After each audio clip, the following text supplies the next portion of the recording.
Bonjour à toutes et à tous, bienvenue sur KTV Kwezi FM, le 106.9 pour un second temps de parole, et c'est pas fini. Nos invités ce matin, eh bien, ce sont les représentants du SGEN CFDT. On le disait à l'instant, le SGEN c'est quoi ? C'est la branche éducation nationale de la CFDT. Avec nous sur le plateau, on a Tanguy Sambic. Tanguy, bonjour. Bonjour Patrick, bonjour Sam. Et on a également Eric Binet qui est avec nous. Eric, bonjour. Bonjour à tous. Ravi de vous recevoir, messieurs, sur le plateau de la matinale. On a reçu pas mal de syndicats. On a également reçu le vice-rectorat qui nous a expliqué que cette rentrée se passait plutôt bien. Évidemment, il y a toujours quelques difficultés. Est-ce que c'est également votre sentiment, Eric ? Écoutez, la rentrée se passe bien. Attendons encore 1 ou 2 semaines pour voir la mise en place complète de l'année scolaire. Oui. Ce qui est certain pour les enseignants, c'est que c'est une année qui est cruciale, puisque d'abord c'est l'introduction du nouveau statut, l'application du nouveau statut des enseignants, donc de voir si ici et là toutes les choses se mettent correctement en place, d'autant plus que le SGEN a œuvré pour ce nouveau statut avec la reconnaissance de l'ensemble des tâches qui incombent aux enseignants.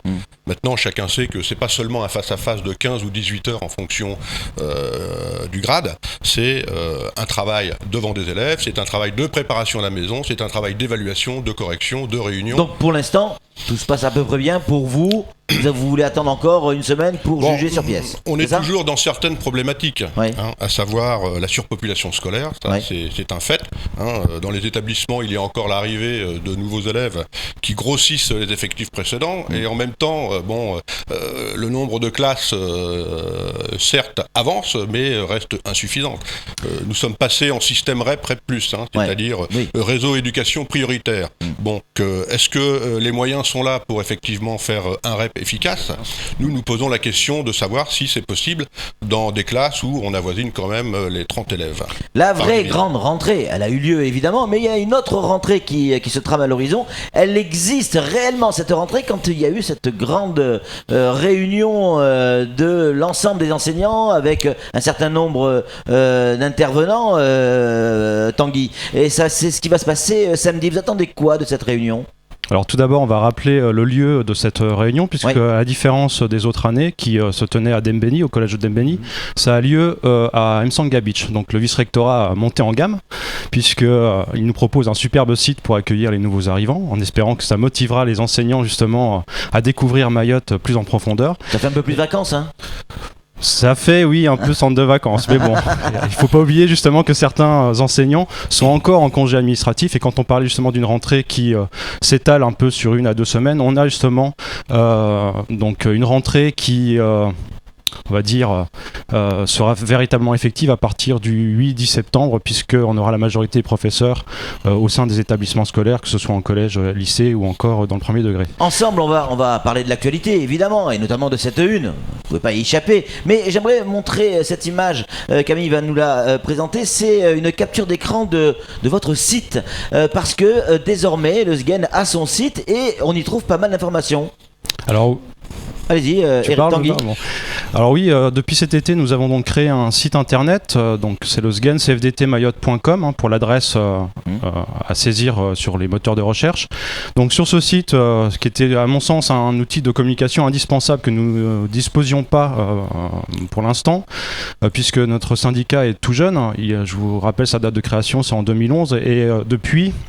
Donc on a étape par étape chaque année apporté une pierre à l'édifice de cette construction et de cette représentativité donc, du SGEN CFDT au sein du paysage mahorais. Donc ce site récapitule en fait toutes les actions que l'on a déjà menées, nos positionnements, nos analyses, nos avis sur la réforme du collège, sur les rythmes scolaires également dans le premier degré, et également nos participations avec l'UIR CFDT, puisque comme vous l'avez rappelé au début, nous sommes la branche éducation de la CFDT, mais nous faisons partie d'une confédération plus généraliste, à savoir la CFDT, qui regroupe tous les secteurs et les métiers et les branches d'activité. Ce qui nous permet, à la différence d'autres syndicats enseignants, qui justement ne s'occupent que du monde enseignant, d'avoir une vision un peu plus globale en fait de la société, avec des avis qui sont par moments divergents justement au niveau de nos réunions au sein de notre confédération. Eric Binet, oui. L'actualité. Oui. L'actualité, vous avez entendu tout à l'heure les propos de Rivaux sur notre antenne. Oui. Votre sentiment, en tout cas le sentiment de votre syndicat? Écoutez, moi je découvre cette affaire. Comme nous, hein, Voilà. ce matin. Je dirais que c'est une affaire malheureuse, si elle s'avère exacte. Il y a là évidemment nécessité de faire toute la clarté là-dessus. Je pense que le vice-rectorat va diligenter une enquête pour savoir exactement ce qui s'est passé. Les personnes qui ont entendu ces propos devront être à nouveau réentendues. Donc je pense pas qu'on ait besoin de cela actuellement dans l'éducation nationale, parce que la tâche d'enseignement, d'éducation est immense ici. Il faut de toute façon établir de manière définitive des relations de respect entre les uns et les autres. La population mahoraise a le droit au même respect que toute autre population. Alors justement, la vice-rectrice a réagi ce matin en nous envoyant un SMS. Bonjour, d'ores et déjà l'enquête est en cours, vous pouvez compter sur moi pour que la lumière soit faite. Le respect de chaque personne est pour moi une condition première du service public, mais pour l'heure, je vous demande de ne pas apporter des conclusions qui pourraient être hâtives. C'est bien là le problème. Tanguy, Eric, c'est que l'affaire, elle est là, il y a une enquête qui est diligentée, ça part dans la presse parce que c'est d'une importance capitale, mais en attendant, ça jette l'opprobre sur l'ensemble de l'éducation nationale, et c'est bien là le souci. Alors c'est vrai que malheureusement ça entache l'ensemble des personnels qui sont dévoués à cette cause d'éducation et qui constituent la majorité des personnels, de tous les personnels, qu'ils soient enseignants, qu'ils soient techniciens, administrateurs. Mais est-ce que c'est le genre de propos qu'on entend dans les couloirs, dans les écoles? Est-ce que vous avez déjà entendu ça de vos collègues? C'est déjà arrivé ou pas? Non. Honnêtement, non. Je pense qu'il y a une très grande majorité de collègues qui viennent ici en sachant qu'ils sont en termes de mission, en fait. Oui. Nous, au niveau du SGEN CFDT, ce qu'on fait remonter en métropole, dans les académies, auprès des enseignants qui souhaitent venir travailler ici, c'est cela. Vous n'allez pas arriver dans une académie comme une autre. Tout est à faire. Oui. C'est un front pionnier éducatif. Il faut vraiment donner de sa personne. Et puis, prendre en compte qu'il y a un retard qui existe. Il est vrai à Mayotte. Mais ce retard, on ne doit pas le mettre en avant. Pas du tout. Au contraire. Nous sommes actuellement dans la phase de départementalisation constructive, si je puis dire. On met un droit commun en place. On n'est pas là pour... on est là pour construire. Voilà, tout simplement. Être positif et objectif par rapport à tout ce que l'on fait, à tout ce que l'on voit. Alors c'est pas non plus un climat général, puisque c'était ça votre question, puisqu'il y a également des professeurs qui viennent et qui font des projets pédagogiques et éducatifs très sérieux. L'an passé, on pouvait citer par exemple une collègue d'espagnol qui avait organisé la semaine de la langue, ou des langues, pardon, la semaine des langues, avec des pays représentés autour de la zone océan Indien, qui avait été mise en place, des professeurs qui font sortir du collège, du lycée ou encore de leur village à travers l'action du rallye du patrimoine des élèves pour découvrir également leur patrimoine. Donc c'est des actions qui montrent justement une volonté de partage et de diffusion pour aller vers la culture mahoraise, mais aussi pour découvrir le territoire de Mayotte. On va revenir sur un autre fait d'actualité qui vous inquiète, Tanguy. C'est ce grand complexe de l'éducation nationale qui est en train de se monter. Oui, le nouveau pôle universitaire à Kawini. En train de se monter du côté de Kawini. On va avoir une concentration quand même de gamins, plus de 10 000, certaines personnes nous l'expliquent comme ça en tout cas. Oui, c'est ça, c'est 10 000. Enfin, si on compte le premier degré et le second degré, dans la même zone. On aura sur une zone hyper concentrée, donc une macrocéphalie de l'éducation nationale, avec justement donc une zone à Kawini qui va être spécialement dédiée qu'à l'éducation. Alors ça pose à la fois des problèmes d'aménagement du territoire. Alors certes, on a une politique de sécurisation des abords de route avec les trottoirs qui ont été mis en place depuis une année. Ce qui est une bonne chose en soi pour les piétons en général et pour l'ensemble de la population, mais bien sûr pour les élèves qui peuvent circuler dans les conditions un peu meilleures de sécurité, même si on peut contester également le choix de cette hyper-localisation éducative, puisqu'on va également avoir une concentration au niveau des transports scolaires à des heures bien précises de la journée.